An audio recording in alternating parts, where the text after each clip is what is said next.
Hello again, Mauritius. When I talked with the 5 students about their country, they also told me about some of their traditions. Denmark, they celebrate Fastelavn in February.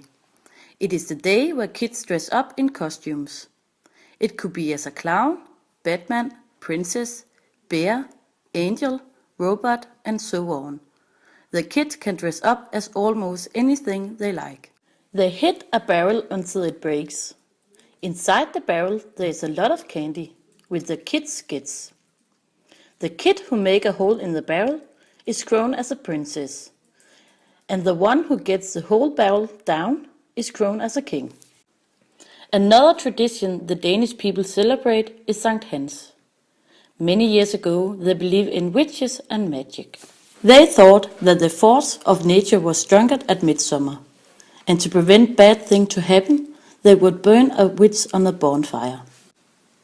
Today the Danish people make their own witch to burn, while they sing the midsummer song. The last tradition I want to tell you about is Easter.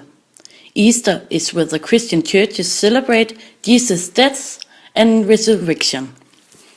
Even though many of the Danish people aren't that religious, they celebrate it. Many homes and shops are decorated for Easter in green and yellow colors. The main symbol of Easter is the egg. Many people decorate eggs and put them in trees in the garden. The Easter bunny hides eggs and then the kids are going to find them. They also make teaser letters. The kids make a letter where they cut different shapes and then they write a teaser verse. They write their names with dots, and if the receiver of the letter can't get the name, they have to buy a chocolate to the person who made the letter.